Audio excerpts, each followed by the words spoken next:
What's up, guys? It's Rob. Just real quick, I just wanted to talk about a couple. Their names are Marlon and Tanya. Tanya has gastroparesis, and honestly, I really feel for them. Marlon was telling me about the situation. Instantly, I thought about Kayla over here. Pretty much, long story short, she's been in and out of the hospital for about 5 years now. She's had, I think, 23 surgeries. And they're trying to raise money through PayPal. As you guys can see, their PayPal email is at the bottom of the video. So just head over to PayPal, go to send and receive. Even if you can send in, what is it? Send in what? Send in request. Send in request. So even if you guys only have $1 that you guys can give, definitely try to help them out. I can't even imagine what they're going through right now. They're in the Basehead community, so we're trying to help them out. Let's see how good we can do with this. What's up, guys? It's Rob, and yeah, today we're gonna be doing a subwoofer review because it's been a while, and like I was explaining in my last video, I haven't really been able to do install videos lately. So we're gonna be doing a sub review today of three subs that I got, 2 different subs. Well, they're the same type, but different size, and that's the Alpine Type R 12 and 8-inch subs. I got one of the 12s right here. And then I got one of the little guys right over here. We actually got 2 of these 8s and 1 12. I'm going to be selling them on like the Facebook sell thing or whatever the fuck it's called. Kayla's going to help me with it. And we're going to sell these. Probably just going to give them away for a pretty decent price, to be honest with you guys. Just because I have no use for them whatsoever in the near future. Not even in just the near future, but in the future whatsoever. I have just no use for them. So I don't really see the point of keeping them around. But let's get on into it anyway. We'll go around with the 8-inch first. It's a little bit easier to hold. The only real difference is the size. But as you see, we got this riveted surround here. It's not the best, to be completely honest with you. It's really not the best. They don't have that big excursion that you see out of the SoundCube subs that I have, or even kicker subs. Just this type of surround here doesn't give you that nice excursion, but it sounds really good in a sealed box with tight punchy bass. It really does. I gotta give these little subs that. Even the 12, same thing. That, and I also like this little cap thing here. It just goes over so you can hide all of the screw holes. Gives a really clean look. I just did a nice install with one of these, actually the new versions of these in the 12-inch sub. I just did that pretty recently, and personally I thought that came out looking really nice. And then we got the good old-fashioned push terminals here. Nothing too special about that. You just push it out, put the wire in. It also comes with these little connectors to go from the bottom part of the terminals here to wire them however you would like. Personally, I'm not a huge fan of using those. I've noticed that they tend to fall off a lot, especially when you get up into the 12s. With the 8s here, I've never had an issue, but with the 12s, figure it's taking a lot more power. And it's something that happens with the vibration, I guess. They're not the best, so I never use them anymore. Just because when I use them, I just end up having issues with it. Look into here, we got a nice little yellow spider. We can see it moving a little bit.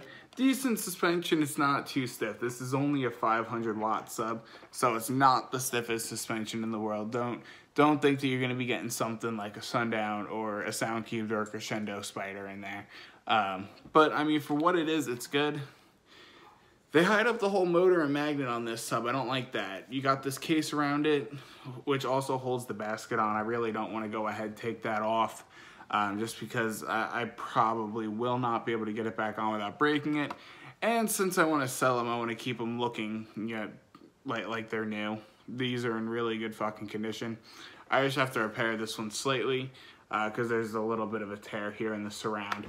So I just have to, it's not even really a tear, it's just coming unglued, and I got some sub glue at work anyway.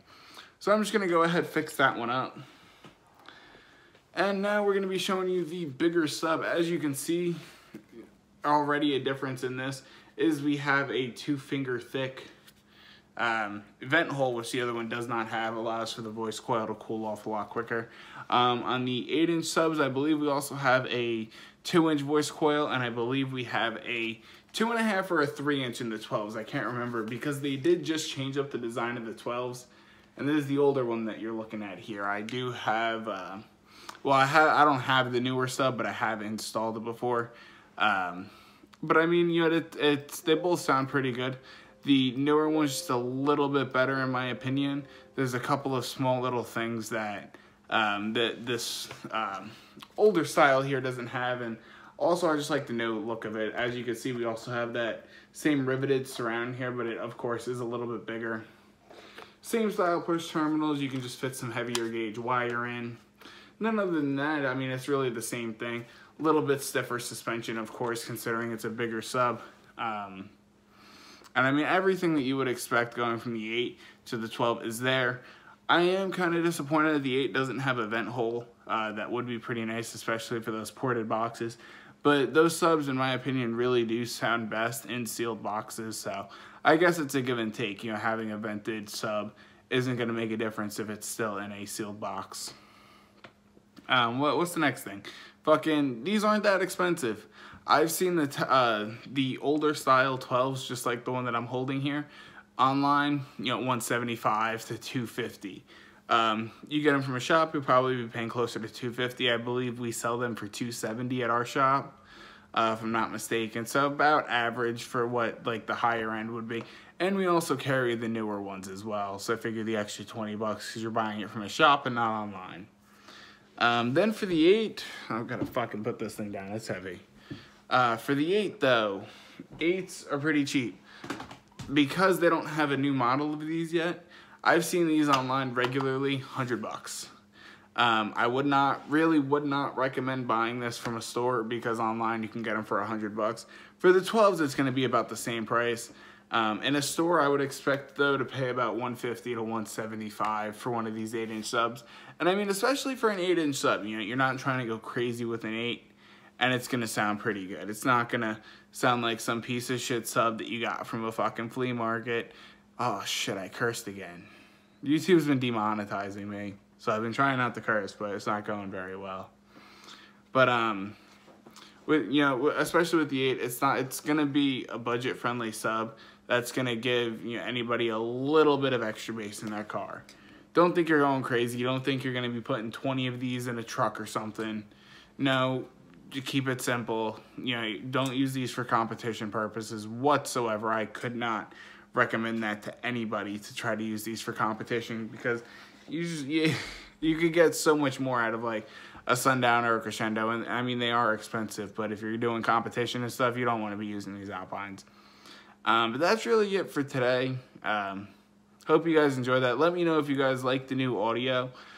Trying it out for the first time here, so we're gonna see how it goes. Maybe I'll get a little bit better with the editing and stuff, and I'm trying to, you know, just make a little bit better videos though. But I hope you guys definitely do enjoy. And as always, guys, please be sure to like, comment, subscribe, and all of that cool shit you guys do for me here on YouTube. This is Rob, and I'm out. Peace, guys. I hope you enjoy. I got my own weed, sucker, so I ain't gotta hit yours. I'm talking straight in.